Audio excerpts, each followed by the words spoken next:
ഇന്നത്തെ ഉപന്യാസമാണ് ദൈവവചനം വിശുദ്ധ ജീവിതം.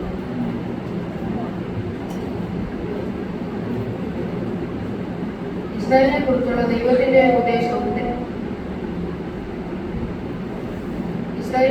ദൈവത്തിന്റെ ഉപദേശവും ദൈവത്തിന്റെ വാഗ്ദാനങ്ങളും ദൈവവചനത്തിൽ നിന്നാണ് യോശുവ മനസ്സിലാക്കിയത്.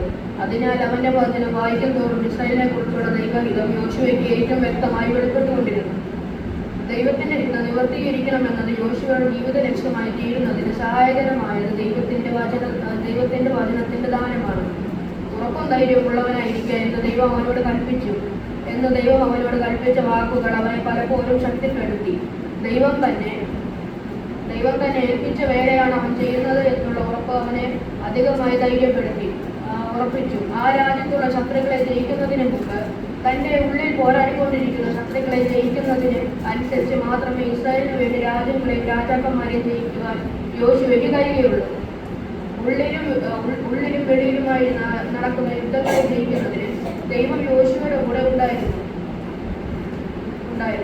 ദൈവത്തിന്റെ വചനമാണ് യോശുവയ്ക്ക് ദൈവത്തോടുള്ള ബന്ധത്തിൽ വളർന്നു വരുന്നതിന് കൃപ നൽകിയത്. ദൈവത്തിന് വേണ്ടി യുദ്ധങ്ങളെ ജയിക്കാൻ ദൈവം നമ്മെ ഓരോരുത്തരെയും കുറിച്ച് ഉപദേശിക്കുന്നുണ്ട്.